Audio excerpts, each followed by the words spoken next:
Thank you so much. I welcome you all to the second technical session of ICANN 3, the 10 days digital live international media conference. Dr. Anand Pradhan, professor and post-director, Hindi journalism, Indian Institute of Mass Communication has joined us.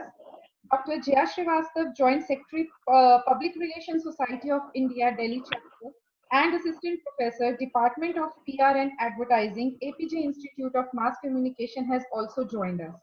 Dr. Pradhan will chair the session and Dr. Jaya Srivastava will be co-chairing the session. Technical session 2 participants has already joined this session before taking much time. We are also behind our schedule. I just request Professor Dr. Amrish Saxena, Dean DME Media School and Director of Studios and Production at Delhi Metropolitan Education, to kindly say few words before we formally start the presentations of technical session 2 in ICANN 3. Over to you, sir. So it's good that we started for this 10-day conference ICANN 3 today.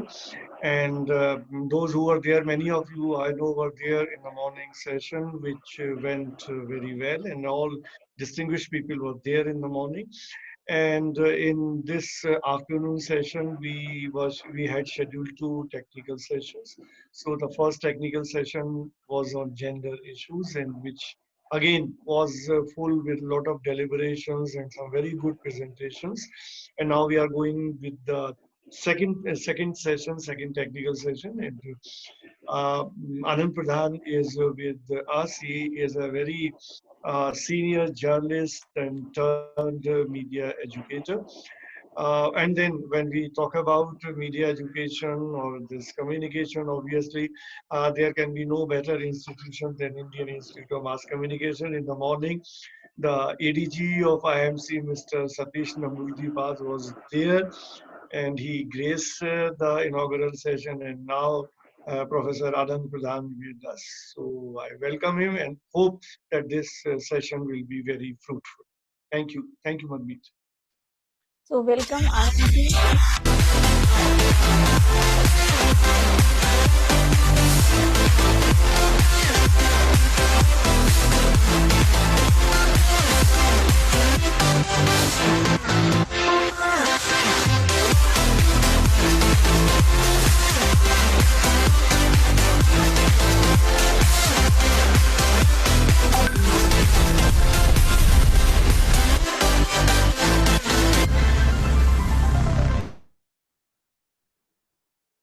Ma'am, I also request you to please share a few words. Yes. Okay. Welcome, Anand Pradhanji and Jaya Srivastav. So kindly proceed already. We are late. So welcome to both of you. Thank you. Anandji, unmute yourself. Okay, now I request Ayushi Bose, student coordinator of this session, to kindly start the session. Ayushi, over to you now. Ayushi? And Manmeet ji, may I know how many presenters are in this session? Yes, sir. Sir, there are total 8 presentations in this session. And my request is how much time we are giving to presenters? Yes, sir. Sir, it's 5 plus 5. Within 5 minutes, they will start winding up their presentations. And within 2 minutes, they will conclude the presentations. And last 3 minutes, we will be giving them for the question answers. So total 10 minutes. Okay. Okay, so we will be very strict about the timing. Yes. And I would request my co-chair, and you are also with us. Yes, So sir. please request all the presenters to follow the time limit.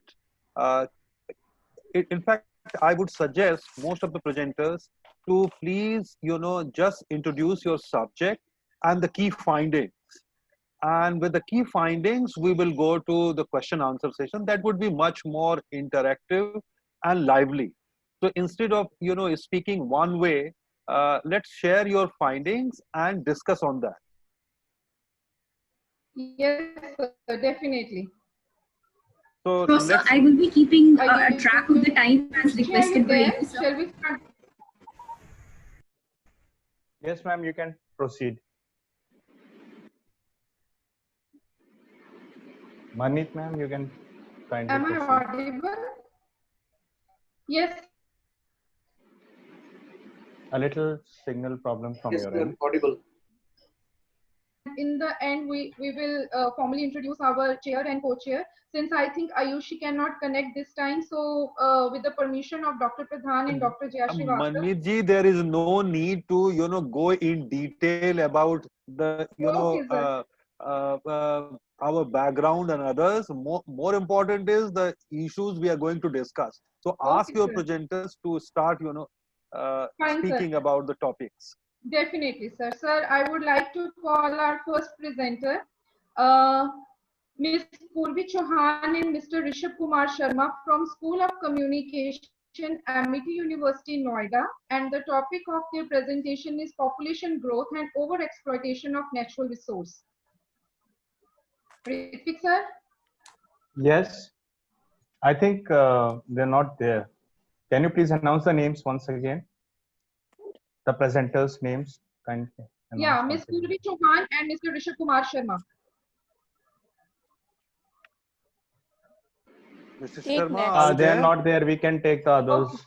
Yes, sir. Yes. Next The next participant, presenter please. is Dr. Fakira Mohan Nahak, reporting development distress in television and its positive impact.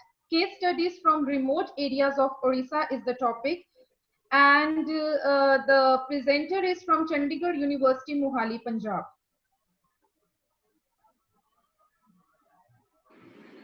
Namaskar. Am I audible? Yes, sir, you are audible. Namaskar. I am Dr. Fakir Mohan Nahak from Chandigarh University. Namaskar, Anand Pradhan sir. Namaskar, Manit ma'am, and Jaya ma'am, and Saxena sir, and all the guests present here, all the scholars present here. My presentation is on reporting developmental distress in television and its positive impact. Case studies from remote areas of Odisha. I would like to share my screen. Shall I? Yes, sir, Yes, you can. You can.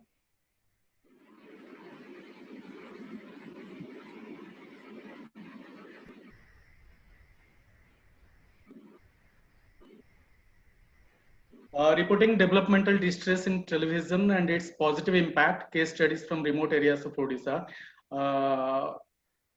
Before going to that, I would like to say development as a concept, if we consider in the present day, then scholars equate it with phenomenon like progress, social change, industrialization, modernization, growth, etc. From the society in general and community in particular point of view, we think about development, then it is considered positive and desirable. It is inevitable, good, necessary, and salutary. Mass media, for any kind of development, mass media plays the role of the agent for development. Information is vital for development, emphasized by Wilbur Strom. He urged every nation to facilitate development by expanding the scope of mass media. Wilbur Strom termed the mass media as magic multipliers. Media has the potentiality to expand the horizons, drag attentions, increase the expectations and aspirations, and create an environment for development. And when it comes to development journalism, even a hard political story can be given a development angle. To ensure this, the journalist must be well oriented and trained on the proper use of information. As per the renowned Ugandan journalist Richard Kavuma, development journalists must know the art of writing stories about people, not about numbers. Responsibility of media and reporting distress. Media plays a crucial role in reporting distress, particularly in eradicating social injustice and inequality. Media contributes significantly. When there is any individual or society living any kind of living in any kind of distress and it gets reported in media, then automatically it drags the attention of administration and state machinery. On the other hand, the deprived and underprivileged gets benefit. The media works as a connecting link between the society and the administration. And I come to my topic as development distress and case studies from Odisha. Odisha is the state of 45 million people in the eastern peninsula region of India. It has rich mineral resources and a vast coastline of around 480 kilometers. But because of its geographic condition, the state faces a lot of problems, and this has become a hindrance in the path of development. There is no such state or region in the country which faces natural disasters in regular frequency and of high magnitude as Odisha faces. In last 2 decades, the state government has developed different mechanisms to handle the developmental distress. In this regard, media in general and television channels of Odisha in particular played a vital role in the state. The television media not only worked as the connecting link between the people and power, but also reported a number of individual cases of distress with specially designed content. These stories have created impact and brought sea change in the lives of those individuals. I'm coming to those case studies. And for this study, I have followed, the researcher has followed the observation method and descriptive method and studied different case studies. In order to know the editorial mechanism of the handling the developmental distress stories, the researcher has discussed with the editors of various television channels of Odisha. I'm coming to the first case study. You see Jaga Balia, you must be, see the picture. This is rarest of the rare case, Jaga Balia, the craniopagus conjoined twins. Both the heads are joined, both the brains are joined, and it was the challenge for the medical science. When it was first reported by OTV, then that story was immediately carried by all other channels. Everybody rushed there, and it was highly covered by television channels. And immediately within 24 hours, the state government came to action. And see here, in this picture, I would like to say that the health minister of Odisha and director AIIMS Bhubaneswar, Professor Ashok Mahapatra, both of them visited the spot and verified that case, and immediately they referred the twins to Cuttack Medical College, and after primary reports and after primary scanning and everything, those twins were shifted to AIIMS Delhi. But point is that they both are from tribal hamlets of Kandhamal district, which is not accessible for all. From that place, when it is covered by media, and immediately the state machinery came to action, and the chief minister sanctioned 1 crore rupees from the chief minister relief fund, and the result, both the twins are separated by the experts from Japan, from USA, and from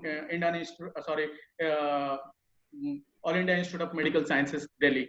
And finally, the continuous process for more than 6 months, it was continuously covered by television channels, and finally those kids were back to their home. This is one case study. The second study, see the story. This is a boy of 7. He's only 7 years old.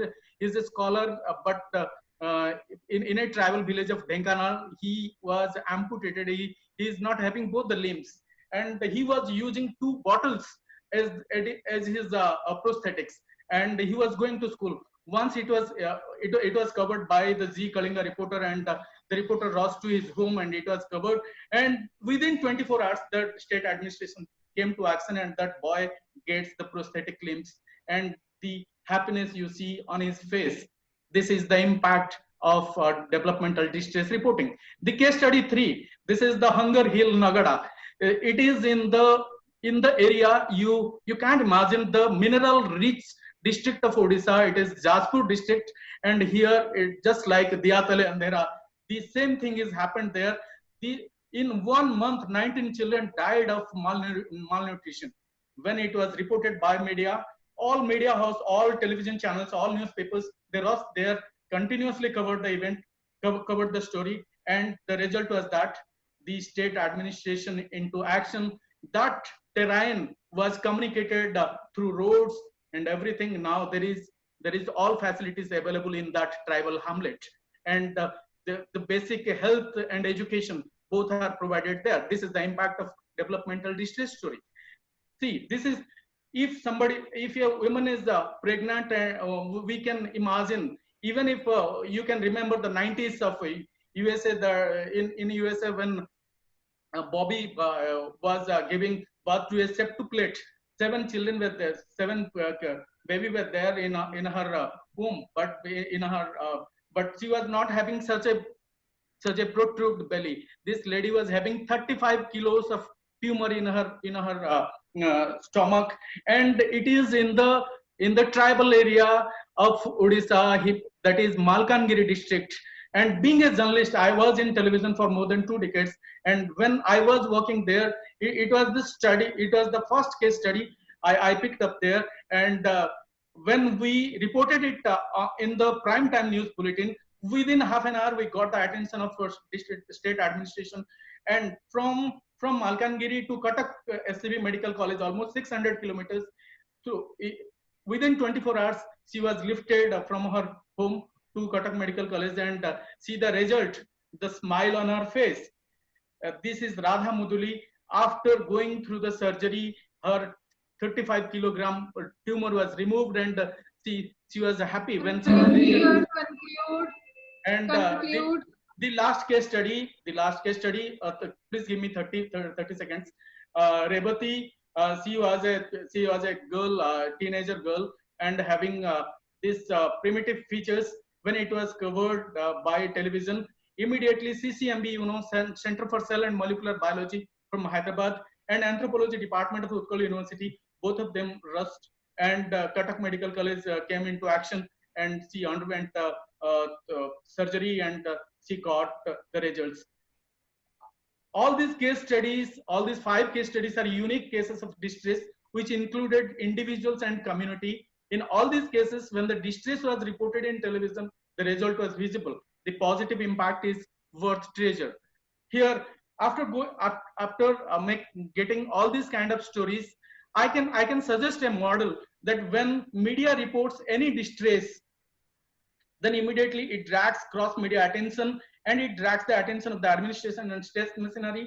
The state machinery comes to action, gives attention, focus, and action on the distress, and there is impact. This can be a model, and we can follow the media, the television channels, the newspapers, and as a responsible part of the society, they can report distress so that that can be addressed properly.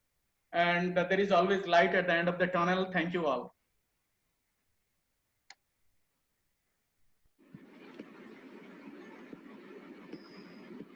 Okay, thank you, sir. Thank you. Thank you, Dr. Fakira Mohan Nag. If there is any question related to Dr. Nag's presentation, please go ahead and ask. Any question, please Any write in question? the chat box. Yeah, I have a question.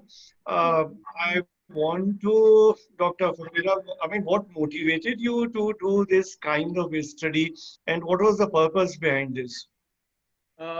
Sir, being a journalist, as I've already told you that for 20 years I was in television. I have seen whenever we have reported any kind of distress, the kind of satisfaction you are getting after the result, the smile on the face of the distressed person, that gives you the professional satisfaction. At the time, as a student of mass communication, as a teacher in mass communication, I have worked on developmental communication, and I found that very less studies, I mean, negligible studies are done on developmental distress. We are talking about developmental communication, but regarding developmental distress, much focus was not given. That encouraged me that I should work on it. At least even if you go through the previous findings of different researches, hardly maximum 10 to 12% of the content is on development news. Rest is your crime, politics, cinema. All these things are I mean, getting more space and more airtime on television, in media everywhere. So we are neglecting these areas, right? As paying back to the society, being this journalist, being a communicator, it's our responsibility to pay back the society. That motivated me to go for this kind of study. No, this is a really good study. Congratulations for that. Good. Thank you, sir. Thank you. Thank you very much. Dr. Yes, Nahak, there is it one was question. Yeah, yes, ma'am. Yes, Yeah. please tell me. thank you, Dr. Nahak. It was a wonderful, wonderful presentation, and the cases you took were really interesting. And you did wonderful work on this. There are two questions that our audience has for you. The first is from Miss Akriti Taneja, and she first congratulates you on a successful presentation. She asks, can you please illustrate how did you sample the case studies for this paper, and what was the population size? Also, did you follow any time frame for the study? Yes, actually, all these stories are within last 5 years. In last 5 years, all these things are reported in television, and sample means this is purely the deprived district or the neglected districts of Odisha. All these, I mean, we all know that majority part of Odisha is either hilly area or tribal dominated area where communication problem is there, where accessibility problem is there. All these case studies are from those areas. Population is the Odisha population. I have not taken any case study from out of Odisha. All these studies are from Odisha. Being a person from Odisha, I think it was my prime responsibility to pick up these stories from Odisha. Ms. Krishna Pandey has another question for you. Sir, did you select any particular channel or print for the study, or was it media in general? I think you mentioned it's television. All television channels of Odisha. I have not taken any print for this. I have taken only television channels, and the stories reported on television. Sir, I also have one question for you. In the model that you came up with, you Yes. indicated that whenever a media channel reports about developmental distress issue, there is a lot of cross media attention. Now, Yes. if we look at the recent in the recent past, public health issues, whenever Yes. a media channel, for example, a media vehicle, for example, the Indian Express or the Hindu, would take up an issue like this, you would not see a lot of other media platforms give it that much importance. And I think this is something, this problem we have been able to see once COVID-19 came into the picture. So I was just curious that, when you talked about that, it is always that, we get a lot of cross media attention when, there are certain areas perhaps where that is not the case. That was just one, observation. But what is your opinion on that, sir? My point is that every time, see, there is we all know that there is a on-scene competition, the invisible competition is going on among the media houses. We all know that. Even all television channels, they compete each other. At the same point, if any channel picked up a story and it dragged the attention of people, right, immediately all other channels jump to that story, because they don't have any way out, because they can't ignore the story which is already dragged the attention of people, dragged the eyeballs. That is the point. But yes, it is also I've also seen that some of the stories are picked by a particular channel, but others ignore that story, but that particular story gave result. See, I'm giving you the example of Z Kalinga, right? Z Kalinga, that amputated limb of that child, when it was reported within 24 hours, when the administration reacted, that story was carried by only one channel. But the next day I found that other channels are not carrying the story, but newspaper carried the story. So cross media attention always, if you are carrying a good story, then valuable story, then automatically other media houses will come to action, and they will cover that story, carry that story. See, whatever model I have proposed. Dr. Nahak. Yes, sir. Dr. Nahak, hold on.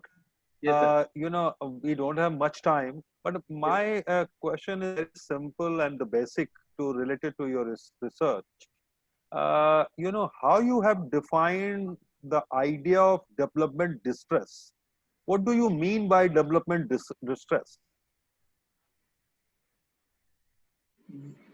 When, sir, for the purpose of bringing development in the society, we are going for development reporting. But at the same time, when you are reporting the distress and there is positive change in the life of that person or in the life of that society or that community, that is that story is developmental distress story. This is my basic understanding. Okay. No, I just wanted to know, have you, consulted some, earlier research or, the discourse on development where you have identified the definition of development distress? Because development distress is generally related to issues related to, displacement or other, side impacts of developmental process. Like economic or cultural or maybe political impact of developmental policies or developmental process, how it impacting the society, that may create distress. But here you have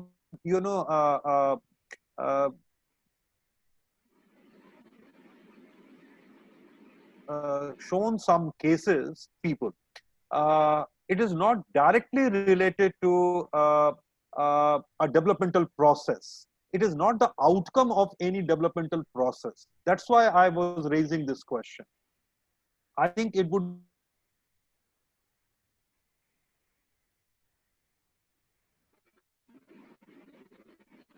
Sir, I'm not getting your audio. Pradhan sir. We've lost him. He's not here at the moment. All right, all right. I Dr. think Jaya, you can take over. yes, sure, sir. Dr. Nahak, I think what sir was referring to was that whenever we talk about distress, it has been, the term implies that there are certain outcomes which cause distress or problems relating to a particular method of development. So whenever we follow a particular method of development, there are certain outcomes and they may cause certain problems or issues as a result. So that is what is what we define distress as. I think sir was referring to that. What is your opinion on that, sir? My point is that the distress, what my understanding is, the distress can be for the community and for an individual, because when we are talking about development, that is not only the social development, not only the economic development or political development. When we are talking about development, this means human development. When you are talking about human development, the individual comes as the unit there. That I may be wrong, but sir, you are mute, sir. Please unmute your microphone. Sorry. No, sir, you are unmuted. You can Once speak. again muted, sir. Pradhan sir, you're Yes. on mute. Yes. So I would request now to move on to the next presenter. Thank you very much, Dr. Fakira Mohan Nahak, for your presentation. Thank you. You have raised very valid issues related to where television channels or media can play a very important and crucial role in raising such issues Yes. and attracting the attention of administration and other stakeholders. Thank you Yes, so sir. much. Thank you, sir. Who is Thank the you, next? Thank you. Yes, sir. The next presenter is Mr. Ramendranath Verma, Sharda University, Greater Noida, UP. And the title of the research paper is Role of Media in Communicating Sustainable National Development. Ritvik, sir? Yes, ma'am. Yeah, is he here? Can you please repeat Mr. the names once Ramendranath again? Verma. Okay, moving further. The next presenter is Mr. Mohit Kishore Vats, Assistant Professor, DME Media School, Delhi Metropolitan Education, Noida.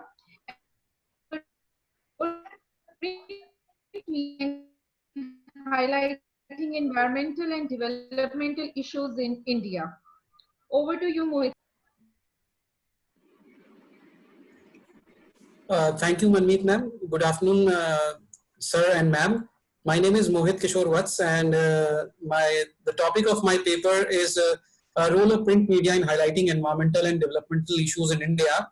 What I have done in this research paper, I have taken two newspapers, two prominent national dailies, that is the Hindu and Hindustan Times, and I have done content analysis for the month of February 2020. Now, why I chose this topic? Because I felt that environment as such has been neglected by the mainstream media. I tried to find out whether it is being neglected by these national dailies, and since we are getting these kind of news that there are many environmental disasters which are happening, and many things which are not as per the schedule, which are very unprecedented. And for this, I have chosen these two national dailies, that is the Hindustan Times and the Hindu. For the review of literature, I had reviewed books and some material related to these weather events, these extreme weather events. For example, the rise in the ocean temperature, which is actually affecting the monsoon. Although this year the monsoon is quite good, then other than that, the greenhouse gas concentration, the ocean heat, and the decline of sea level. Other than this, we have also witnessed many extreme weather events like floods, which are prevalent in India as well as in the world as well. Other than that, the situation of drought, heat waves, and the wildfire incident which happened in the bushfire incident of Australia.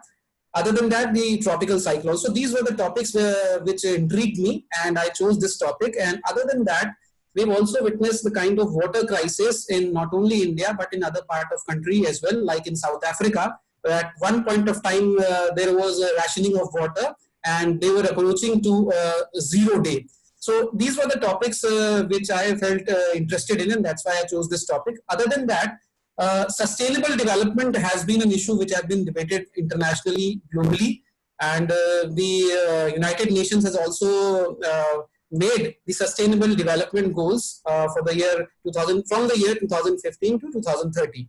So coming to the objectives of my research, the objectives of my research was to explore the extent of coverage given to environmental issues by the Hindu and the Hindustan Times. The Hindu being a different kind of newspaper, the kind of audience it caters to, and the Hindustan Times are different. That's why I chose these two newspapers. And I tried to find out the frequency of environmental related stories reported in both the newspapers.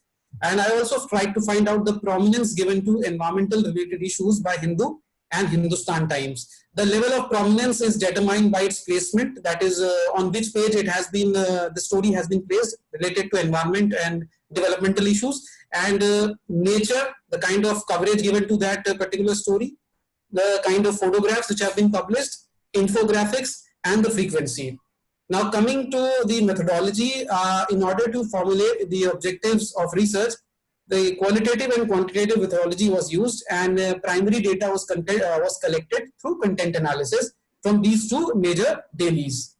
Now coming to the findings, data analysis and findings, overall I analyzed how many cover stories were covered by these two dailies, total articles, total editorials and opinion editorials, total interviews, total news analysis, total stories with photographs, total stories without photographs, total stories with infographics, because infographics are very important in today's time, and they are relevant because now journalists are also moving towards data journalism, and they have been using this data to highlight the proximity or the importance of a problem. Other than that, I've also analyzed the total news stories and total stories published. So coming to my findings, as per my findings, which I analyzed these two newspapers, that is the Hindu and Hindustan Times, for February 2020, the Hindu covered more number of articles in totality as compared to the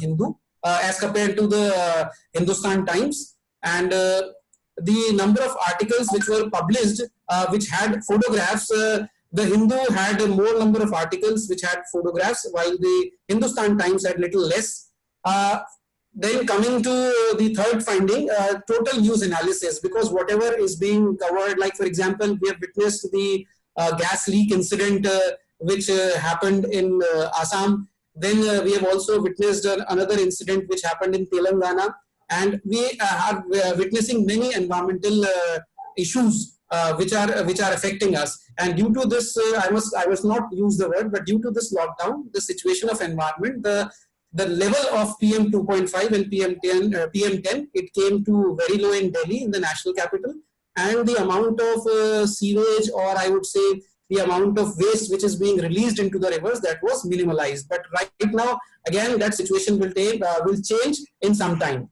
So the total news analysis, the Hindustan Times did more news analysis as compared to the Hindu. And coming to the other point, this was regarding the interviews. In interviews, the Hindu did more. Mohitji, Dr. Fakira Mohan Nahak, he's requesting you to kindly share screen. Do you have a presentation with you? No, ma'am, I don't have the presentation. I'm not able to share. Okay. Miss Sana, kindly. All right, thank you. Please proceed, Mr. Mohit. Yes. Ma'am, if you want, I can share the paper. It has the these graphs with me, so that everyone can look at them. Sure. Ritik sir.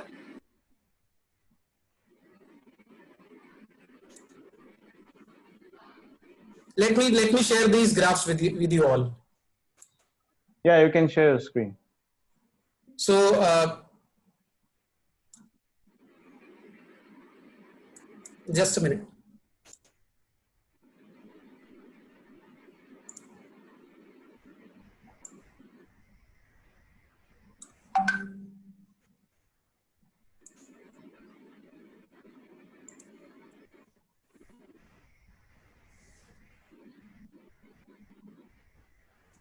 So this was the data analysis and findings which I found out after my this coverage of Hindu and Hindustan Times. I've already talked about the number of stories which were covered in totality by these two newspapers. Other than this, the total number of articles in which the Hindu covered more number of articles as compared to Hindustan Times. I hope this is visible to everyone. Yes, it is, Mohitji. The third was related to the number of photographs which were published in both the newspapers. So in this, we can clearly see the Hindu had more number of photographs. The fourth finding was related to news analysis, how these news were analyzed, and this the Hindustan Times did more coverage related to news analysis. Then coming to the interviews part, the interviews, it was the Hindu which did more interviews which were related to environment or other developmental issues. This also was related to one of the issues of coastal regulation zone. Then coming to figure number 6, that was related to news stories. In this, the Hindu clearly had around 59 stories as compared to Hindustan Times. And then total stories published in that, the Hindu had more stories as compared to Hindustan Times. Coming to infographics, in infographics, it was the Hindustan Times which published more infographics. In percentage terms, it was 63% out of the total which I found out from the content analysis, and the Hindu had 37%. Then coming to photo coverage, in terms of percentage, the photo coverage was given more by the Hindu, it was 61%. And 39% was given by the Hindustan Times. And coming to the placement of the stories, cover stories, total number of cover stories, the Hindu had 1. The Hindustan Times didn't have any story which was published on the cover page. And coming to the total editorial and opinion editorial, in this the Hindustan Times had more editorial and opinion editorial. So concluding and coming to my findings, I concluded that the Hindu and Hindustan Times, they gave a good amount of coverage in the month of February 2020, but it was it was the Hindu which gave more coverage, which was related to editorial or maybe opinion editorial or maybe interviews and cover stories. So that's regarding my research paper. If you have any questions, you may please ask. If anybody from the audience has any questions, kindly put that in the chat box.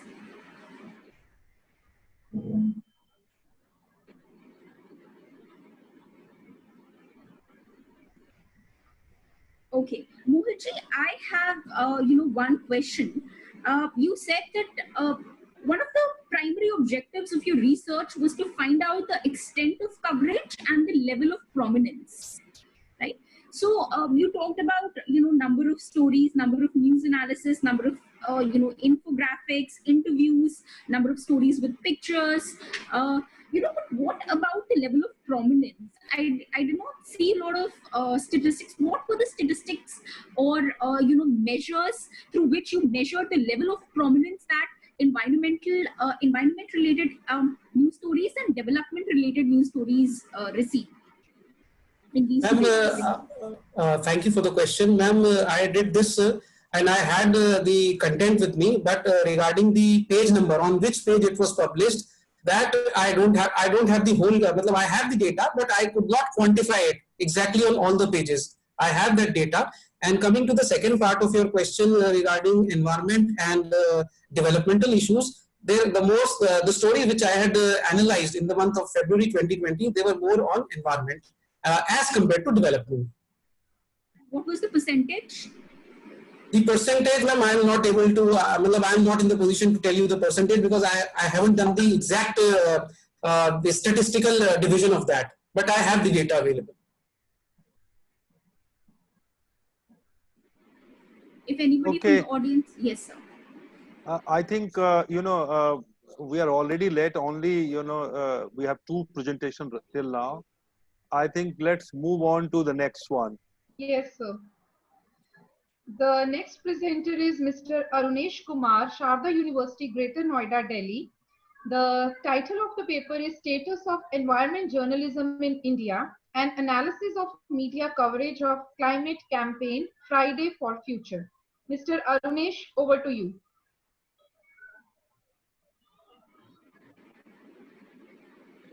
Mr. Arunesh, please start your video and audio. Yeah, am I audible? Yes, but you are too dark. There's no light on your face. Okay, just a minute, sir.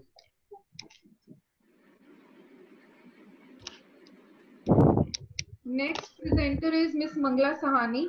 Ma'am, I request you to please ready with the presentation. Your turn is next.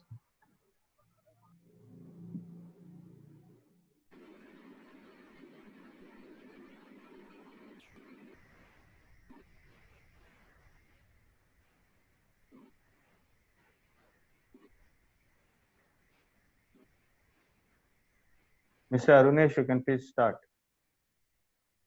Yes, sir. I'm trying to find my PPT. Just a minute.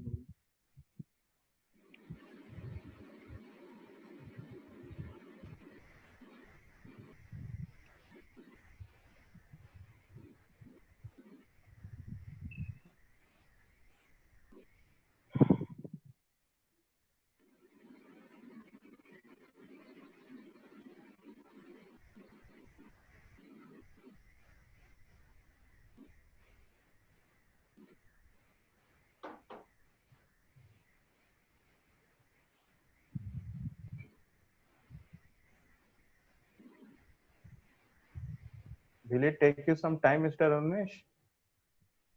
No, just my PPT is visible.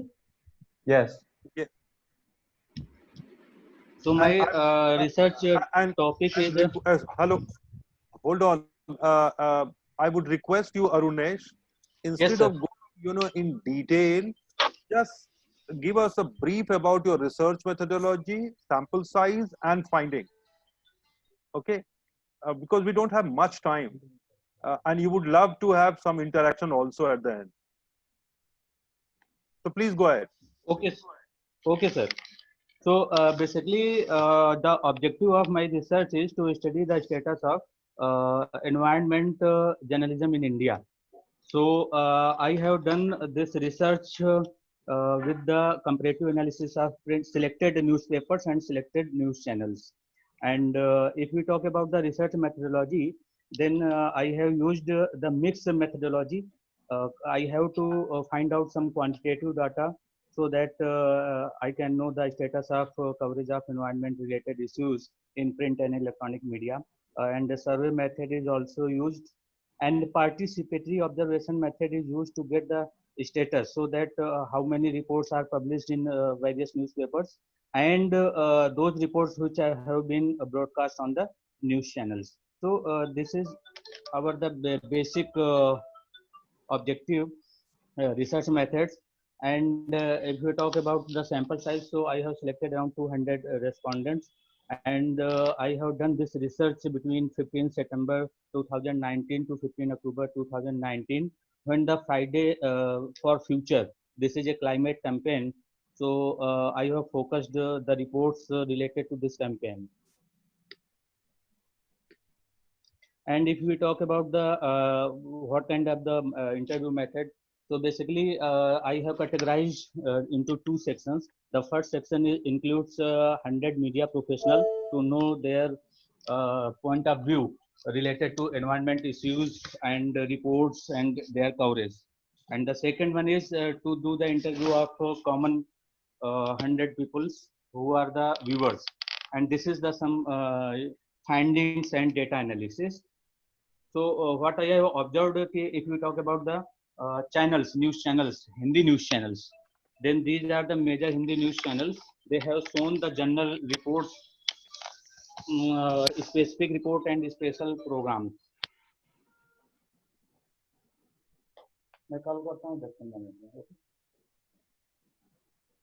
So, and this is the status of English newspapers.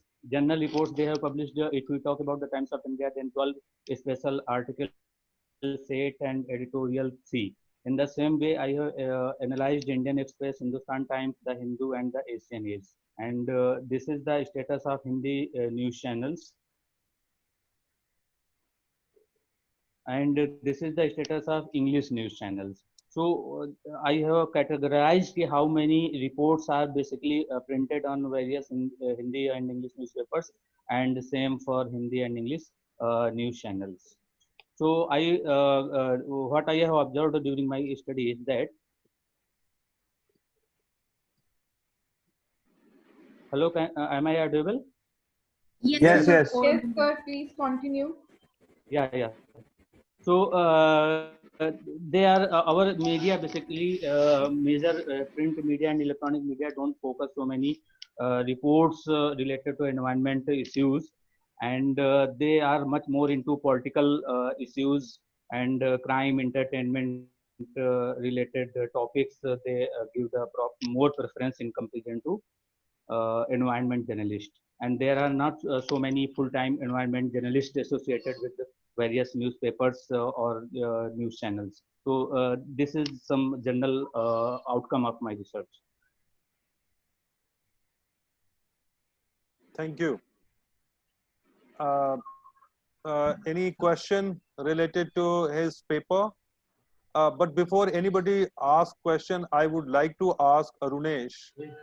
You know, Yes, you sir. mentioned during the, while discussing about research methodology, you also mentioned participatory observation method. Would you like to, define how you have used this method in your research and where?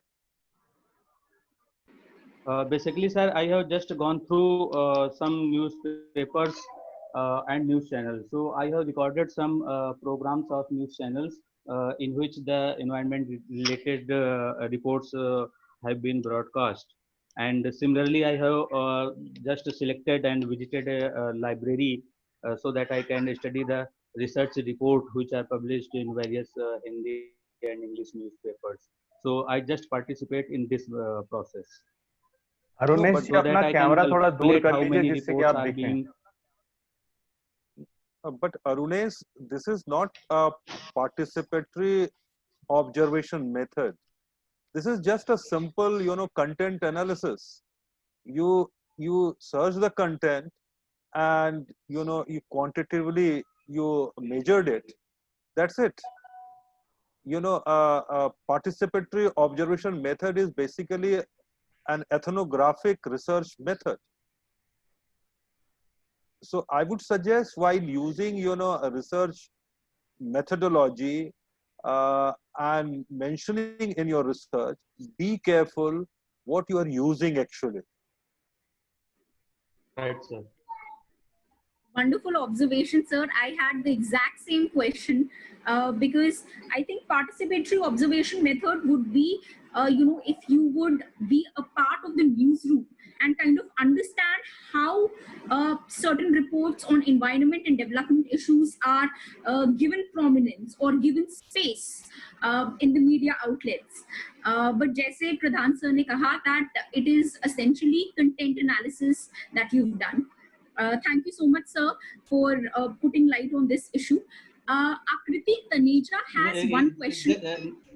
Just a minute. Yeah, I have got a question from Akriti Taneja. So if you allow me, may I respond? Yes, I was going to that question only. So her question for the audiences also is that on what grounds did you differentiate between general reports, specific reports, and special programs with regard to environment journalism? Right. So I would like to tell here that what I have observed, how many news reports related to environments are published in mainstream newspapers and news channels.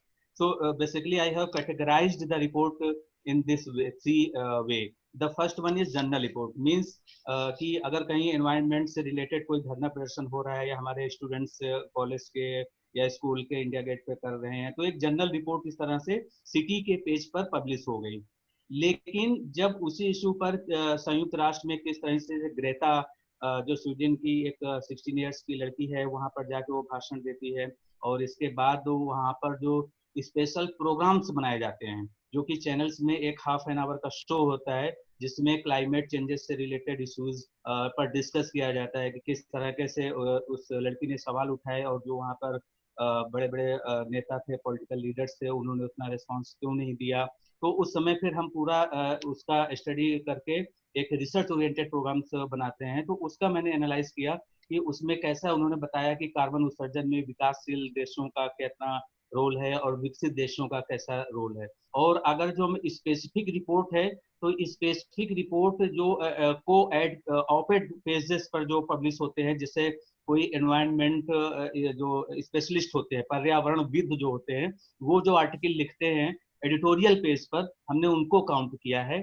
और special programs basically news channel से related है कि उन्होंने कितने special programmes बनाए हैं.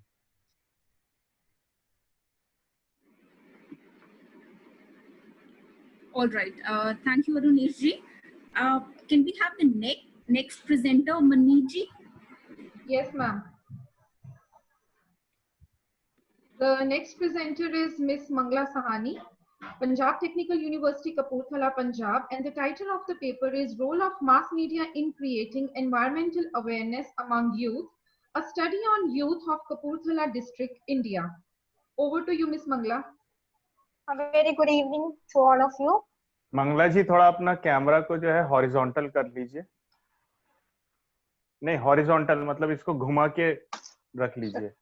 जी जी जी जी. हाँ हाँ, आपका चेहरा कट रहा है थोड़ा सा, उसको ऊपर उठा लीजिए. जी बिल्कुल ठीक है. अब थोड़ा सा ऊपर उठा लीजिएगा. इसको ऊपर. हाँ जी.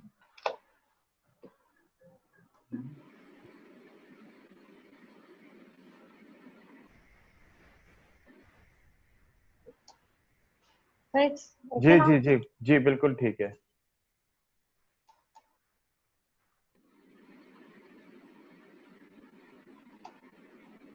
Please begin with the presentation. Good evening, sir. Mangla ji. Thank you, ma'am. I'll start my presentation with the significance of my study. Many kind of research have already been undertaken in the field of media and communication. The study was conducted to examine the role of media in creating environmental awareness among the youth and level of knowledge about the environmental problems and the participation of youth in solving those issues. It is a sincere attempt on the part of the researcher to find out whether the media is concerned about environmental issues. Objectives were, I have made 3 objectives: to identify the level of environmental awareness among youth of Kapurthala district. Second one, to assess the role of media in creating environmental awareness. And the third one was to investigate the participation of youth in solving environmental issues. So methodology which researchers have selected, the present study is a survey-based study. A sample of 100, both girls and boys were randomly selected from the Kapurthala district. A carefully designed questionnaire consisting of set of questions was given to the sample, and the result and conclusion were made on the basis of the answers given by the respondents. Coming to my discussion, results and discussions, the data collected from the questionnaire were analyzed when the level of interest regarding the environmental news and the participation in solving the problem was explored. The following important observation was analyzed. 85% of a youth had some knowledge regarding Environment Day when it is celebrated. But it's very good thing that youth knows and have interest in the environment. And 72% were aware of the theme for the recent Environment Day 2019, which was air pollution. 85% of the youth had some knowledge regarding Environmental Day. 85% of the youth was aware of the problem of sewage in Sultanpur. In our Sultanpur, it's a very big problem, sewage, which Sun Teachewal has also highlighted that issue. And it was very good figures that 85% of the youth were aware of that problem, which show that they are updated with the local environment issues and impacting them directly. No doubt, 40% of the source of the information was social media, and 35% of the role was played by the institutions. It is also a very good thing that institutions are guiding the students and promoting them to participate in the environment, either through celebrating the Environment Day or whatever they are doing it. But it is a good sign that institutions are playing the role in promoting the environmental issues. This shows that institutions also play a crucial role in imparting environmental education amongst the youth. Air pollution is a major concern in Punjab and in adjacent provinces, and this has always had a concurrent share of its attention with the local and the national media. And considering that it impacts the localizer directly, 90% of the youth was found aware of the issue, which shows that they are extremely downtrodden to it. 70% of the youth also believe that planting more trees can help the local environmental problems exponentially. Adding on it, 90% of the youth have planted a sampling, which implies that they have potential to participate and in fact are ready to put their efforts in saving the environment directly. This is a direct implication that the youth awaits active participation and has a positive attitude toward environment issues. 65% of youth was found interested in reading the environment news and were well informed, like recently Australian fires. The question was there, every 65% of the youth were aware about that. And regard to that stubble burning issue, everyone is aware of that in Punjab. They have the knowledge about that. And then this reflects that the stubble inquisitive nature about the environment issue in the respective city and too at the global as well. 60% of the youth believe that social media, now this is very surprising and bad also, I can say that 60% of the youth believe that social media is the best platform to disseminate information regarding environmental issue as they are constantly available over such mediums. 45% of the youth after reading the news discuss the issue on social media. The youth, again, whenever they read any story about the environment issue, they update their either on their Facebook status or on their Twitter or whatever they do it, but they love to share it on the social media. And 40% of them prefer to actively participate in solving the problem in real time. But again, some are very active in just putting the status that something has happened, but out of that, 40% actually participate at a ground level. But they are ready to participate. They are ready to participate in solving the environment issue. They show that if they get proper aid, and education to uproot the environment problem. They can prove out to be catalysts in solving various environment issues easily. Now, this study revealed that today media has power to educate the youth about environment concern and can also help to convey the way to save the environment effectively. This new age media is relatively more effective than the last era, as the youth today is more reachable and informative as well. It seeks knowledge to tend upon the issues as well. Young Angaji, people I would are the request you to wrap up the presentation because you've already taken 7 minutes. Yeah, ma'am, I'm coming to the end only. I just want to end with the quote of Lenin: "Give me just one generation of youth, and I will transform the whole world." The same power is in the hand of media to transfer the youth of our nation. If traditional media actively report the issues, I think so that we can solve the environment problems very easily and effectively. Thank you so much, Manglaji. It was a wonderful presentation. Does anybody from the audience have any questions that they would like to put up?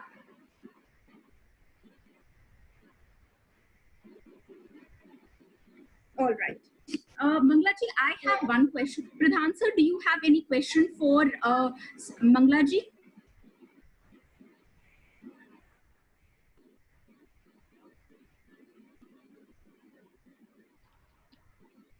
Okay. So Manglaji, I have one question. आपने ये बोला था आपने that one of the objectives of your research was to identify the level of awareness of the youth regarding environmental issues, and for the same to measure the same you had used survey methodology, right? आपने कौन सी scales use करी थी in order to measure the attitude or the awareness levels, क्योंकि आपने attitude भी measure किया था, I believe. So what were the scales that you used in your survey? Pardon, ma'am? Scales. For example, was there an Osgood differential scale, or was there a Likert scale? What kind of questions, how did you formulate the question? Attitude measurement के लिए generally हम scales use करते हैं in a survey. Ji. Yes, ma'am. कौन सी scale आपने use करी थी? क्या उस स्केल का कोई नाम है? आपने अपने आप स्केल डेवलप करी थी, और whether there was a scale already available that you had used in your research? Well, I have developed my own, like always, sometimes, never Likert scale, but in which I have asked them that often, sometimes, or how often they read the news. Was it a 3-point scale or a 5-point scale? Then 3 point. It was a 3-point scale. All right. Okay. आपने एक जगह और mention किया था that in your findings you saw that 90% of the youth had already planted a sampling, right? And then you also said that 40% of the youth are ready to participate in solving environmental issues. Is that correct? Yes, so don't you think that these two issues are these two findings are contradictory, because they're already doing something. 90% of the youth are already doing something in order to solve a particular environmental issue, and at the same time you're also saying that only 40% are ready to participate in solving environmental issues. So don't you think that these two findings are contradictory in nature?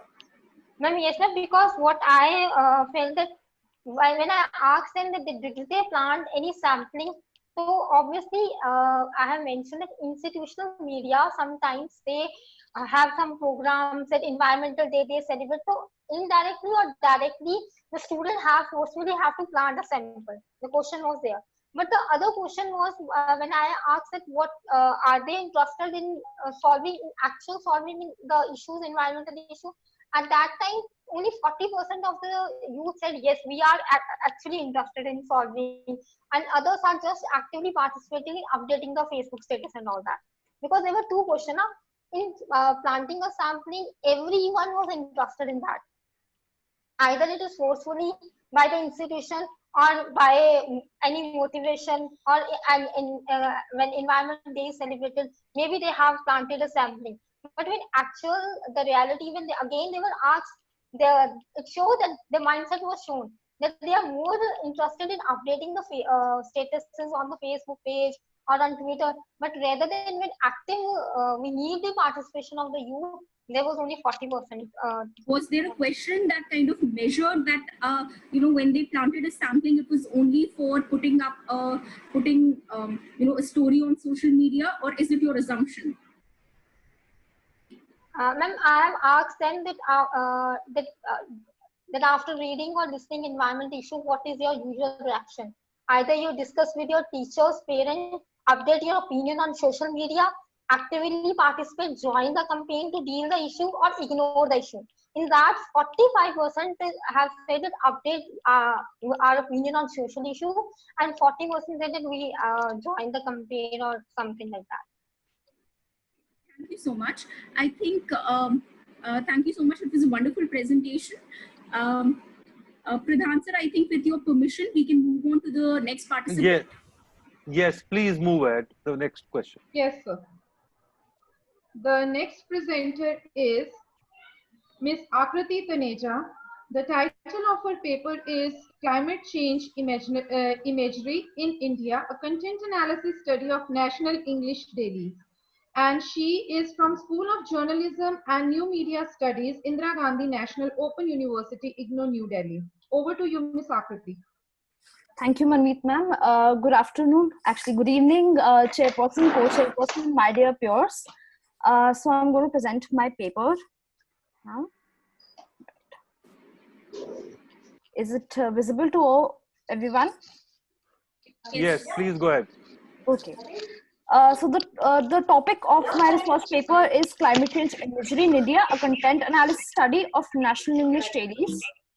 Now, if we talk about climate change, India is the 14th most vulnerable country to climate change. It is also the 4th highest emitter of carbon dioxide. That puts India in a very unique position because of the vulnerability and the binary of responsibility. Along with that, media is also situated in a very unique position. Now, a lot of scholarly literature have focused on the textual representation of climate change in the global context, Western as well as the global South context. However, there's a lack of scholarly and media attention on the visual representation of climate change in global South countries. Therefore, the research problem of my paper reflects that the rationale of my paper and the conceptual framework align with the meaning making and the encoding process. So meaning making and coding reflects on the producer's point of view and the denotative meaning of climate change imagery.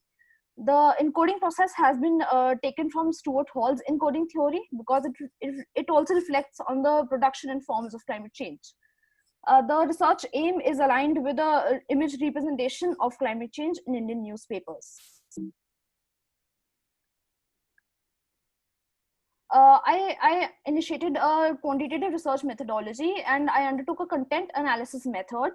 The unit of analysis were images collected from 3 widely circulated English daily newspapers in India, Times of India, Hindustan Times, and The Hindu. The total news reports were 622 in number and the total image corpus was 533. The time frame of the study was July 2018 to June 2019. Now 2018 was the world's warmest 4th year, and a lot of climate related events occurred in 2018 and 19. Therefore, an amalgamation of both of these time frames were taken forward for the study. The data analysis procedure was initiated. First, a frequency was calculated on the images, the type of images, and the number of images, along with themes of image representation. A chi-square test was conducted on the frequency of the first 3 parameters, and a Kruskal-Wallis-Ransom test on the themes of image representation. The data analysis showed that Hindustan Times actually used 100% images, as in every news report had an image accompanying with it. However, in the Hindu and Times of India, about 20 to 22% news report did not have any image. The chi-square test revealed that there was no statistical difference between the 3 newspapers on the frequency of image coverage. When we talk about type of images, representative image was the most prominent type of image used. Now, representative image can be the images clicked by the journalist of that particular newspaper or can be taken forward by a wire. So that was the most prominent type of image used. Stock photos was used more than infographics. Stock photos could be clip arts or icons, whereas infographics reflect on the tabular format or a graph. So stock photos was dominantly used across the 3 newspapers. The chi-square test again revealed a mild statistical difference in the type of images used by the newspapers. When we focus on the number of images per news report, about 80 to 90% of the news reports consisted of only 1 image across the 3 newspapers. The chi-square test again revealed a mild statistical difference in the number of images used by the 3 newspapers. When we talk about the highlight of this paper, the themes of climate change representation, hello, excuse me. Please mute yourself. Anyone? Ritvik sir, please. Yeah, I have muted them. Yeah, I have muted them. Please carry on. Okay. So the highlight of this paper was the image themes of climate change representation, which have been borrowed by Safran J. O'Neill's paper on climate change imagery. The most prominent themes across the 3 newspapers were climate change impacts and the people category. Interestingly, science and technology as a category was the least used. When I analyzed the frequency of image themes of climate change representation via Kruskal-Wallis rank-sum test, no statistical difference was found. When I look forward on the interpretation and discussion, first we focus on the nature of image representation. There are a few similarities while one major difference. The similarities majorly lied on the frequency of image coverage, type of image, and number of images. The difference was mainly on the volume of images present in news reports on climate change. Also, in the Indian context, there was a less usage of infographics as opposed to the findings of Smith and Joff and Walsh, who've conducted studies in the Western context specifically. When we talk about the themes of climate change imagery, now image themes are very denotative in nature. That is, they could be defined using a dictionary, but the images that were analyzed were contextual in nature. That is, they were difficult to perceive without a headline or a caption. So if you look at an image specifically, you won't be able to understand what that image specifically is all about. The impacts category focused on impact on the biodiversity as well as the human development. The people category had policymakers as the most dominant category, again, because policymakers, national and international, including both. Also, Donald Trump was the most prominent policymaker highlighted in the people category. The solutions category had images on renewable energy and waste management. The causes category highlighted pollution and human activities. This also reflects on the anthropogenic nature of climate change. That is, humans are responsible for climate change, which was again highlighted in the images analyzed. The protest category highlighted climate activism and banners. Now, a lot of banners and activism pictures were used frequently and repetitively by Hindustan Times specifically. That was another interpretation of this paper. Moving on, Akriti, I would like to request you to kindly conclude your paper in the next 2 minutes. Yes, ma'am. I'm right over there. I'm at the conclusion. Okay. So the climate change imagery across the 3 newspapers highlights the now of climate change, as in climate change is occurring right now. There's a lot of usage of domesticated images as well as anthropogenic nature of climate change in the 3 newspapers. However, there's a disconnect between the textual and visual representation of climate change, and a denotative meaning is not visible or negligible due to the absence of a context and a caption in most of the images analyzed. So to make sense of an image, I had to read the headline. The climate change action and solution category were highlighted prominently in Hindustan Times and the Hindu. However, media houses need to empirically highlight climate science through images. That is, a use of infographics is needed. In a nutshell, the depth and vulnerability of India to climate change is lacking in the image representation of climate change in all the 3 newspapers. Thank you. Thank you so much, Akriti. It was a very well-researched, paper presentation, and I would like to congratulate you on that. Now, may I ask, the participants, if anybody has any question, kindly put that in the group chat. Yes, ma'am. There is one question by Soumitra Bose. Yes. Does number of images or graphics used in a news report increases or decreases the importance of news? Or is it where the news has been placed? So, ma'am, first I'd address the news placement. Now, I picked up online archival sources since it's a one-year study. So, I couldn't really check the placement. When I talk about the number of images or graphic, there's no as such a hierarchy. Akriti, 1 second. You said that since you've accessed the online, archives, you could not study the placement of news reports. So, what kind of reports? How did you access the news reports? Because there are e-versions, e-papers also available, wherein the placement of news stories can be seen. So how did you go through these reports? Yeah. Right. So they were. It's a 1 year long study and 3 newspapers. So I couldn't really go into the physical or the e-paper version of it. I accessed the online source Media Cloud to access the news stories for any year on climate change. So placement could not be really dealt with. Just one suggestion, Akriti, that because there are e-papers also available. So if we really want to get into the depth, and if you want to answer, where regarding, if you want to find out the placement of stories and how relevant that is, then we can access, e-news, e-versions also of the newspapers. I agree, ma'am. Completely agree. As far as the number of images or graphics we talk about the number of images or graphics. Now there's no hierarchy as such, so they vary. So again, no as such statistical difference or relationship could be observed in that context. All right. One question, Akriti, that in terms of people-related, images that you said, in terms of which related to policy makers, you said that the dominant imagery was of Donald Trump. Yes. Is that correct? Yes, and I would, okay, so he's an international figure.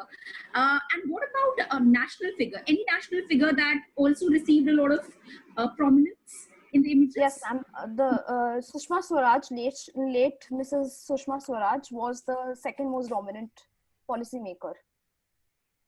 That was highlighted in the study. All right. Yes, ma'am. One more question in the chat box by Dr. Fakira Mohan Nahar. What is the basis of selecting only 3 newspapers for your study? What about the other papers? Okay, so Dr. Fakira, thank you for the question. Now, why I selected these 3 newspapers? Because these are the 3 most widely circulated newspapers as per IRS. So that is why I selected just these 3. Plus, it was a time constraint, so I couldn't really go deeper into more newspapers. It was content analysis on both parameters, quantitative and somewhat qualitative, hence only 3 newspapers. Thank you, Akriti. It was really good presentation, interesting observations. I think requires much more deeper, study and analysis. But it was certainly a good study. Congratulations. Let's move on to the next presentation. Yes, sir. 2 more presentations now. The title of the paper is Sport as a Tool for Social Change, Yuva, a Case Study. The presenter is Mr. Soumitra Bose, K.R. Mangalam University, Gurugram, Haryana. Over to you, Mr. Bose. Thank you, Manvi. Good evening, Dr. Pradhan. Good evening, Dr. Jaya Srivastava, and good evening, Dr. Saxena, and my colleagues. I'm a practicing journalist, Dr. Pradhan, and my work stems from the fact that the theme of this conference is on community agenda and news. And my paper actually comes from certain observations and after a discussion with my 2 supervisors in K.R. Mangalam University. And we decided to highlight Yuva. It is a kind of an NGO that works with girls, mainly girls, in a very remote district in Jharkhand. There's a village called Ormanjhi. It is about 20 kilometers from Ranchi. And 20 kilometers from Ranchi is quite inside, considering the development there. And it is based on the fabulous work that they've been doing for the last 5 years. And I have seen it very closely. And in 2019, Yuva received the Laureus World Sport Good for Sport Award in Monaco. I was personally present there. And Laureus is like the equivalent of an Oscar or a Grammy. What you get in Oscar movies or a Grammy in music. Laureus is almost the world equivalent in terms of sports. And this particular category is sport for good. And in a country that has about 223 million child brides, and the kind of work that you was doing is just simply phenomenal. Just to give you an idea, my work was based on extensive analysis of secondary data, largely from UNICEF and what I got from the Yuva archives, and a lot of questionable personal interviews, and my personal interaction and my observations from news reports, because I was the national editor of HT, Hindustan Times, and we covered them very well. So my observations were that the kind of work they were doing, there are other bodies in India, but in terms of the density or the kind of focus they have or the intensity of the work that they do is just simply phenomenal, especially in a state like Jharkhand, where almost 6 out of 10 girls drop out from school, highest rate of human trafficking, child marriage, and a lot of other social evils that girls face. In such a climate, Yuva has been working with more than or close to 600 kids. About 520 of them are girls in the age group of below 20 years. And they have produced some exceptional child mentors in terms of girls, and they have used football as a tool. Sport as a tool has been used since 1990s by world organizations in areas ravaged by war, in places like South Africa ravaged by AIDS, prostitution, and this is something that's similar they have used in India, and particularly in Ranchi, and they have got some superb results. They have the sample is around 580. That has about 520 girls and 60 boys, but the impact is almost across 5,200 people. Like these girls, when they go home, they act as coaches and mentors to their, the mother, the father, and their relatives, and so they spread the good word around. And as a result, a lot of them have found themselves studying in international schools and universities. They not only use football as a tool, they go for education as well. And you'll be surprised to know that the interviews I conducted, they first asked me whether you want to do it in Hindi or you want to do it in English. So I was pleasantly surprised when they say I said I want to do it in English, and they're more than happy to answer me in English. That's the kind of confidence these girls have got. Apart from the importance they get in social life, the things that they can do, they are actually the coaches in their own small ways, and they have really made a difference. So that's exactly what my studies are about. And if you have questions, maybe the time permitting, I'll be happy to answer. Thank you so much, Soumitra ji. Is there anybody who has any questions for Bose ji? Kindly put that in the group chat.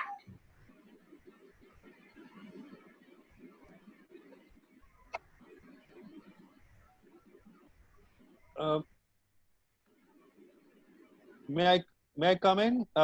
Yes, sir. Thank you, Mr. Bose. It's an interesting observation related to your personal experience interacting with NGO named Yuva. But I would like to know how you would like to categorize your research. Is this research where you would like to put this research? In quantitative research or qualitative research, or can I please? Yeah. Yes, please. It's a case study descriptive type of research, and so it's a case study. Yeah. Descriptive type. And what you want to find out through this research?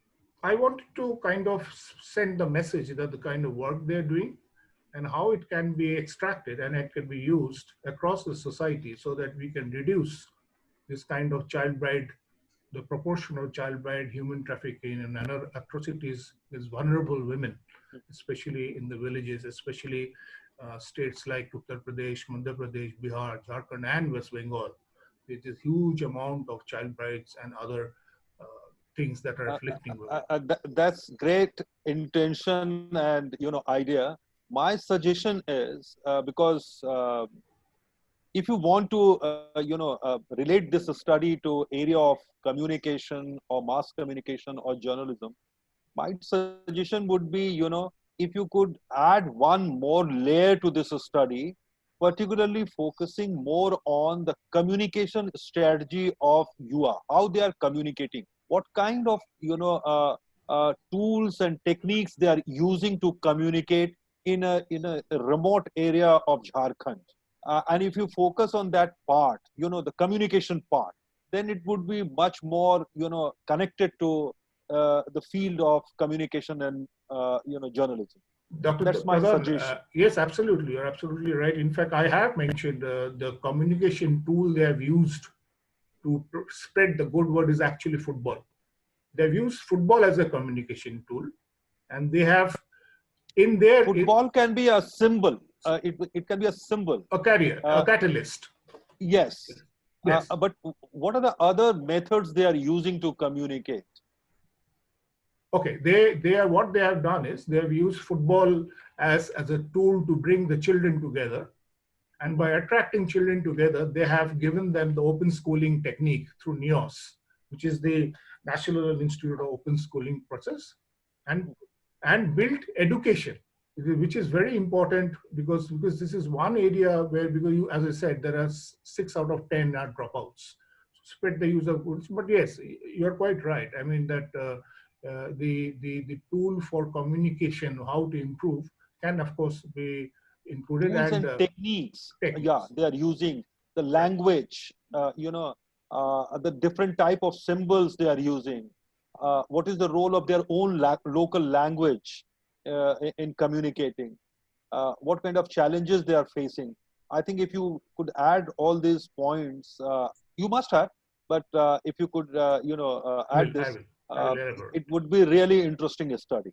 In fact, my doctoral work is around this, not exactly with UVA, but Dr. Saxena knows. I mean, he's part of my SRC team, and he has asked me to make a lot of changes, which I am doing. And how, why that, we watch a lot of television, but we don't become sports persons. So that's part of it. And this is part of kind of work that, the social evils that prevent children from actually become active sports persons. Thank you so much. May I request Manmeet ji to move on to the next. Dr. Jaya, you want to say something? So the only thing that I would like to say is that Bosji, I think you have focused on interpersonal communication and group communication. But Jaise Pradhan sir ne bola that, probably tools and techniques of communication of the kind of, how they're communicating with, the target audiences. If we dwell on that, it will be a wonderful research that, we could come up with. So thank you so much for the presentation. Pradhan sir, over to you. Very kind of you, Dr. Saxena, for letting me make my debut. Although you have placed me at 12th man, I'm the 12th man in your list. That besides perhaps the first and the 12th man is making a debut. Thank you very much. It was not by any design. That's all right. I think there were 2 dropouts, so I was into the 11. Okay, it was not by a design. I think they may be going by alphabet. So your name no, is. It's all right. It's just a joke. Just a joke. It's okay. So Manmeet, please, the next presenter. Yeah. This is the last paper of this technical session. Shri Suraj Kumar Singh, Sanwadata, UNI, Patna, Bihar. The title of the paper is The Bihar Media Reports Ka Antarvastu Vishleshan. Suraj ji, over to you. Suraj ji? Ritvik sir, is he he's online, Ritvik there. sir? Yes. Mr. Suraj ji, Suraj? can you please start your video also?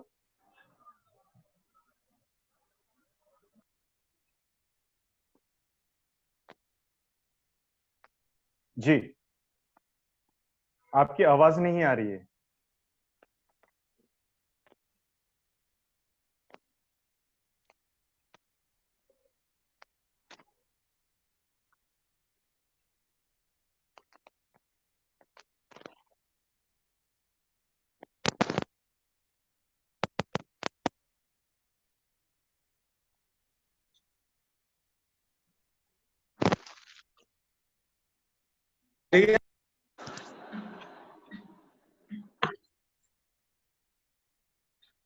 Hello जी आप अपनी बात शुरू करिए बिना और देर किए। मेरा विषय है कोरोना महामारी और बिहार में सरकार की तैयारी और प्रभावित लोग। और इसमें मैंने जो मेरा टाइम फ्रेम है वो 17 मार्च 2020 से 17 अप्रैल 2020 है और ये अंतर्वस्तु विश्लेषण है। इसमें यूएनआई की रिपोर्ट्स, हिंदुस्तान समाचार पत्र, प्रभात खबर, इसमें जो प्रकाशित हुई हैं खबरें इस एक महीने में, वो इस विश्लेषण का आधार है। बेसिकली बिहार में के मुख्यमंत्री नीतीश कुमार जी बेसिकली डेवलपमेंट के लिए जाने जाते हैं और उनका एजेंडा डेवलपमेंट था जब से वो सरकार में आए।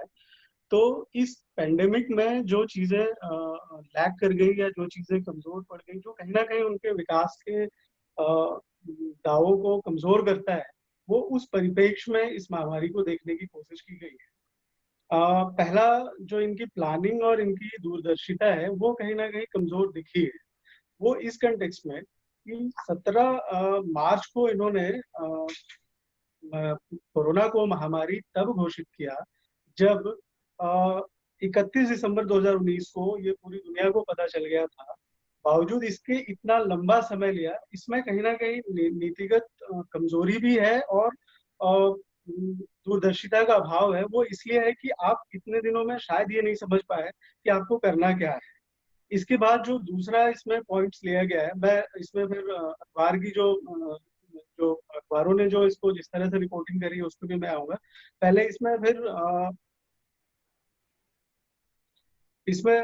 फिर इसके बाद क्योंकि जो काम इन्होंने बहुत बाद में किया, जो शायद नहीं करना था, ये वो पहले भी कर सकते थे। 10 तारीख को होली थी और होली में मैक्सिमम प्रवासी।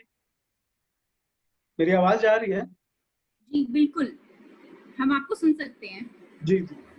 तो उस समय अगर ये चाहते तो मैक्सिमम लोगों को यहाँ रोक सकते थे। ये इनकी दूरदर्शिता का ही अभाव था कि जो इन्होंने इनको लोगों को रोका नहीं। नंबर 1। नंबर 2, जब ये लॉकडाउन का फैसला ले रहे थे, बिकॉज गवर्नमेंट ऑफ इंडिया से पहले 2 दिन पहले बिहार में लॉकडाउन का फैसला लिया था 22 मार्च 2020।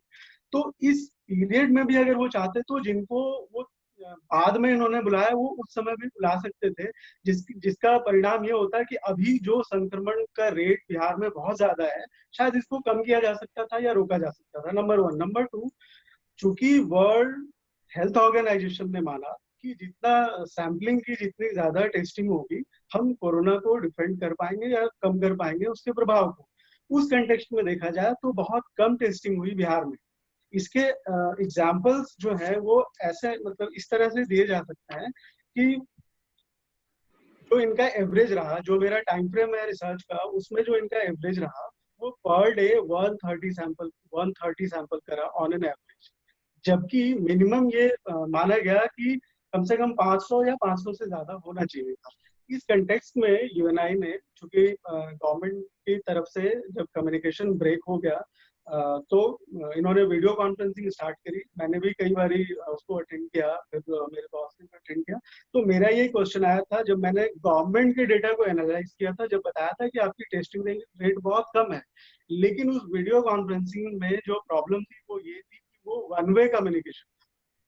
दैट मीन्स कि आप सिर्फ और सिर्फ गवर्नमेंट के रिप्रेजेंटेटिव को सुन सकते हैं जो वो गवर्नमेंट का पक्ष बता रहे हैं, आपके पास क्वेश्चन आयर या क्वेश्चन पूछने का ऑप्शन नहीं है। तो इसमें क्या हुआ कि फिर अगले दिन जब इसके लिए मैसेज किया गया तो उनको मैसेज दिया गया। मैसेज देने के बाद अगले 3 दिनों के बाद इनका जवाब ये आया था कि टेस्टिंग रेट इसलिए कम है क्योंकि निचले लेवल से सैंपल्स नहीं आ पा रहे हैं। इसके अलावा उन्होंने कोई जवाब नहीं दिया। अब सवाल ये खड़ा होता है कि निचले लेवल्स पे, दैट मीन्स डिस्ट्रिक्ट, ब्लॉक्स या पंचायत के लेवल से सैंपलिंग कम आ रहे हैं सैंपल, तो फिर कम क्यों आ रहे हैं? तो कहीं ना कहीं ये इनके टेस्टिंग का जो रेट था या जो व्यवस्था थी वो कमजोर दिखी। दूसरा, आंकड़ों की हेराफेरी हुई। आंकड़ों की हेराफेरी इस कंटेक्स्ट में कि जो स्वास्थ्य मंत्री हैं मंगल पांडे बिहार के, उन्होंने 15 अप्रैल को एक स्टेटमेंट दिया।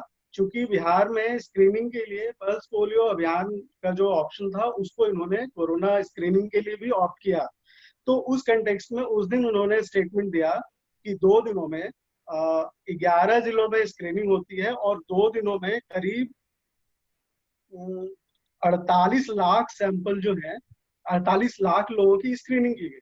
ये 15 अप्रैल को हेल्थ मिनिस्टर कह रहे हैं। और सेम डे जो गवर्नमेंट रिप्रेजेंटेटिव है, दैट मीन्स की secretary of health department, secretary of IPRD, इनका जो वीडियो कॉन्फ्रेंसिंग था उसमें इन्होंने वो नंबर्स जो थे वो महज 4 लाख बताए थे।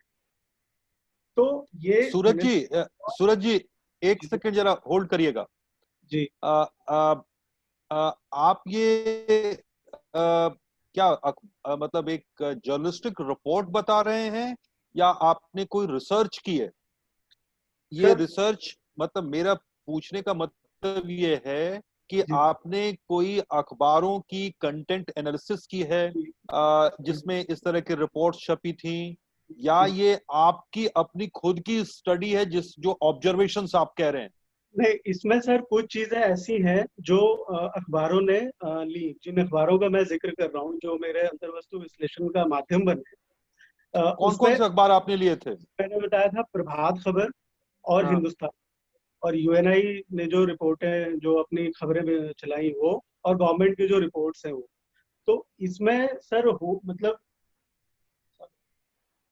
नहीं, आपने UNI कोई अखबार तो है नहीं, वो तो न्यूज एजेंसी है जी। तो आपने एक न्यूज एजेंसी लिया, 2 अखबार लिए जी। उनके बीच क्या कोई कंपैरेटिव स्टडी है क्या? जी है सर।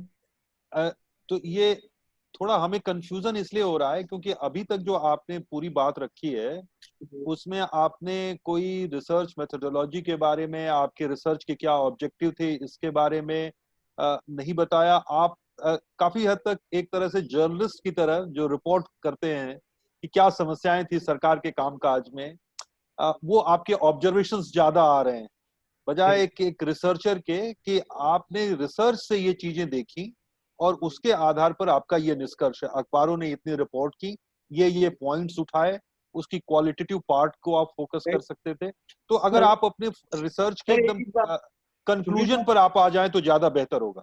सर एक एग्जांपल बस कोट करने दिया जाए मुझे, जो अखबारों जो आप जो कह रहे हैं मुझे, वो दिन है 22 मार्च का। उस दिन बिहार में फर्स्ट जो मौत होती है कोरोना संक्रमित से, सैफ अली मुंगेर का रहने वाला था ये। और उस दिन बिहार को सच में पता चल पाता है कि कोरोना की भयावहता कैसी है और उसमें कौन मतलब और क्या हो सकती है। अगले दिन जो अखबारों में जो अखबार हैं उन अखबारों में जो खबर आई, ये खबर 5वें पन्ने पे थी। पहले पन्ने पे जो जनता कर्फ्यू और थाली थाली जो भी चीजें थी वो पहले, दूसरे, तीसरे पन्ने पे, चौथे पन्ने पे भी एक मतलब 5वें पन्ने पे आई। तो मेरा जो ऑब्जर्वेशन रहा इन अखबारों में वो ये रहा कि जो मुद्दे थे जो जिनको प्रमुखता से लिया जाना चाहिए था वो मुद्दे उठाए तो गए, लेकिन बहुत अंदर के पन्ने में बहुत कम स्पेस में, बहुत छोटे से स्पेस में उठाया गया जिसका बहुत ज्यादा औचित्य नहीं था। जैसे एक एग्जांपल और है सर, जैसे इस दौरान जो घोषणाएं हुई पब्लिक को रिलीफ देने के लिए, वो रिलीफ वाली खबरें तो फ्रंट पे आई कि सरकार ने ये घोषणाएं करी, लेकिन उन घोषणाओं के बाद जो जनता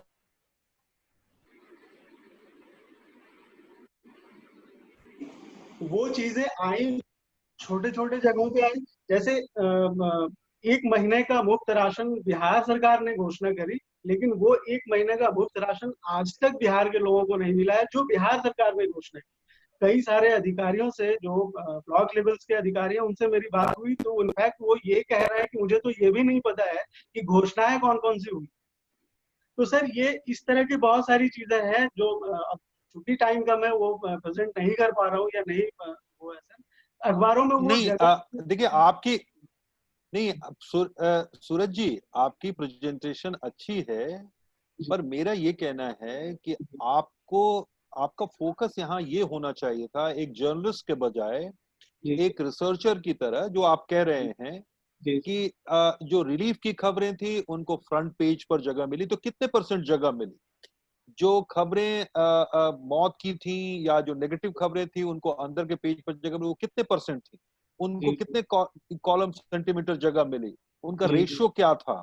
ये सब रिसर्च में आना चाहिए। अदरवाइज आप एक तरह से कंजेक्चर्स हैं, आपके ऑब्जर्वेशंस हैं, वो सही भी हो सकते हैं, गलत भी हो सकते हैं फैक्चुअली, तथ्यों के आधार पर अगर रिसर्च से बात अगर वो प्रमाणित नहीं होती है, तो ये कुछ आपकी हाइपोथेसिस भी हो सकती हैं कि उन्होंने ज्यादा कवरेज नहीं दी या कवरेज ठीक से नहीं दी।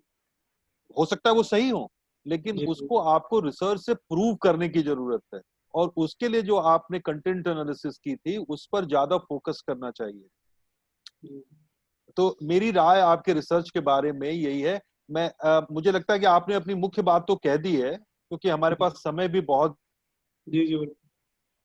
ज्यादा नहीं है, 10 मिनट से ज्यादा आपका समय हो भी चुका है। तो मैं ये जानना चाहूंगा कि कोई और इस पर क्वेश्चन करना चाहे तो पूछ सकता है। जी जी बिल्कुल। सूरज जी से, हाँ, सूरज जी से कोई क्वेश्चन करना चाहे अगर। जया मैम। I think जितने भी प्रधान सर के observations थे, those were exactly the same things that even I had observed. I think जो आपने 4 categories बोली, that is 2 newspapers, then 1 government reports, और आपने एक और चीज बोली थी, 1 UNI, that is a news agency. आपने इन सब का content analyze किया है, but you know, it is more of your point of view as a journalist, and these 3 categories are very different. So there has to be some congruency in the research. आपकी जो categories होती हैं उनमें कुछ similarity होनी चाहिए। या तो आप न्यूज़पेपर ले सकते हैं, और it could be a comparative analysis between newspapers and news agencies. उसके अंदर भी काफी सारे इश्यूज आ सकते हैं, because sometimes what happens is that news agencies की जो रिपोर्ट्स होती हैं वो कुछ न्यूज़पेपर्स लेते हैं, कुछ न्यूज़पेपर्स नहीं लेते हैं, and then the third category is completely different, that is government reports.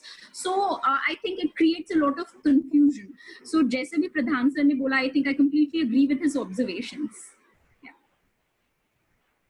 And it's a wonderful topic that you've taken. You have great insights. It's just that अगर हम थोड़ा सा research part में और methodology part में थोड़ा सा focus और करें, then I think it will be a great subject to conduct a study on. Thank you, Suraj. Thank you so much. Thank you, sir. Thank you, ma'am. So this was the last presentation of technical session 2 for ICANN 3. Before actually concluding the session, I would like Dr. Anand Pradhan sir to kindly give the concluding remarks. Over to you, sir. Thank you so much, Dr. Manmeet Kaur, Dr. Jaya Srivastav, and other participants of this session. It was an interesting session, of course. You know, there were some good research papers, and in some of the other papers, I think researchers required to work, you know, fill those gaps or the issues we highlighted during the interaction. I personally think the issues, you know, related to development and environment are very crucial issues. And how media is giving coverage to these issues, we have to, you know, understand by, you know, going minutely and understanding the nuances of this coverage. Particularly, I think we have seen more of, you know, quantitative research in most of the papers. I would prefer some quality research also, qualitative research, which means where you know not only how much content is generated and where and and the kind of significance or prominence these topics or issues are getting, but also you know the nuances of their copies or content, how they are framing these issues, how they are presenting these issues, how they are setting the agenda. All these issues are very important, and particularly when you know we are facing a serious issues related to climate change, global warming, and of course as a developing country, a lot of issues related to development also. Overall, you know, the whole development discourse is undergoing huge change. There are a number of questions related to development and the idea of development. I think all these issues, you know, I hope our researchers will explore in future. But of course, I would agree with most of the participants. It was interesting session, which covered a lot of issues related to development and environment. My best wishes to all of the researchers, and I hope after listening to you know some of the observations, they will certainly learn from each other and improve their papers and send these papers to some of the quality research journals. And from those journals, if they are getting some you know feedback and you know requests for corrections, they must work hard. You know, research is an area where we have to be very objective, very methodological. There is no scope for you know conjectures and you know personal observation. So we have to avoid all these things, and we have to be very focused. And you know, our observation must be based on data, the hard data we are getting from our research. So that's what I would like to say. And again, I would like to thank DME for giving me this opportunity, Dr. Ambrish Saxena, and other colleagues from DME for organizing this seminar. Thank you so much. And now I'm handing over mic to Manmeet ji. Thank you so much, sir. Thank you so much. I also request Dr. Jaya Srivastav to kindly give the concluding remarks for the session. Over to you, ma'am. Thank you so much, Manmeet ji. Thank you so much, Pradhan sir. I think that being a part of this session, I also got to learn so much. I think, you know, through this platform, I learned a lot from you and from all the participants. I would really like to congratulate DME under the dynamic leadership of Professor Saxena, of Sushmita Bala ma'am and the entire team. I think this is a wonderful platform that DME has come up with to discuss issues of development and environment, which are so very crucial to our very existence. And we got wonderful and diverse perspectives from all the paper presenters, and I'm sure that the learning will be taken forward, and we are going to come up with excellent research papers, excellent researchers with great insights that will definitely take the standard of academic learning and insights forward. Thank you so much, Dr. Manmeet ji. Thank you, ma'am. Thank you so much. I am still Miss Manmeet Kaur, and to be Dr. Manmeet Kaur, thank you so much. And before concluding the session, thank you so much. Before concluding the session, there is one important announcement for the participants that I have shared the link for the feedback form in the chat box as well as in the WhatsApp group of ICANN3. Kindly fill the feedback form. And now I request Professor Dr. Ambrish Saxena to kindly formally conclude the session and extend formal thanks to our guest of the sessions. Over to you, sir. Thank you, everybody. Thank you, Dr. Anand Pradhan. Thank you, Dr. Jaya Srivastav. So it was really very interesting session. Both the sessions were really were very good, and the kind of subjects that they they fall under the purview of development only. The first session of the conference was on gender, and the second session was on development issues and environment. So we did it deliberately because we wanted to set in the beginning only that our whole orientation is on serious issues, deliberation on serious issues.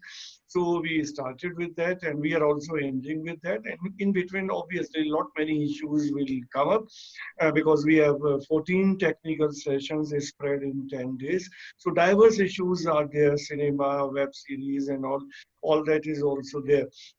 But definitely when we talk about journalism and mass communication or media, the first and the foremost thing, which is the primary responsibility of media or communication these days, is to take up the development issues. And the way the world is witnessing this pandemic for the last 3 months, this further reinforces how development issues are important.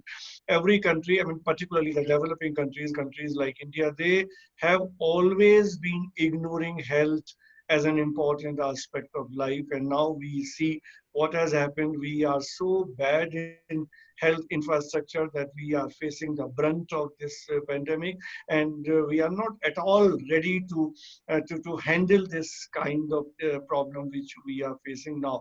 So the first and the foremost thing in our life, and the objective of communication and media, is also to take up the development issues which precisely cover basically the health and the education. So that is our efforts to do this in conference, that if some serious deliberations happen and we come out with some concrete suggestions and recommendations at the end of it, which can do some good and which can help the policy makers and those who are responsible for executing the things, that where the pitfalls are there and where the loopholes are there, which need to be plugged. So I, in fact, thank to all my team, Manmeet, and all other team members, Ritik, Ghosh, and all, I mean, who are working day and night for the last so many days to let this conference happen. And I also thank to all the participants,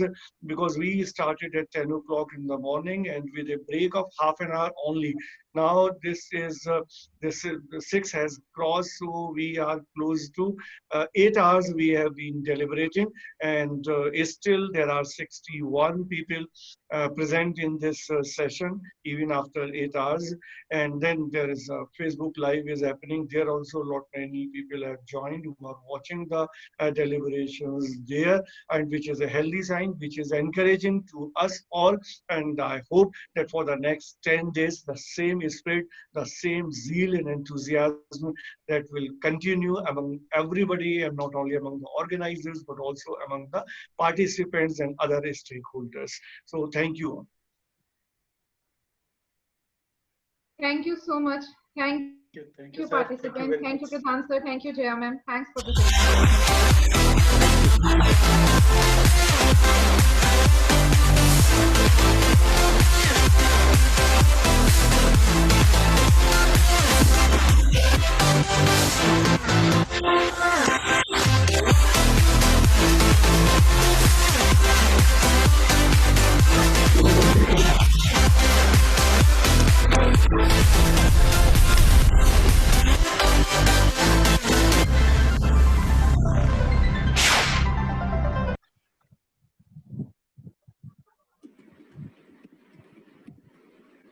Ritvik sir.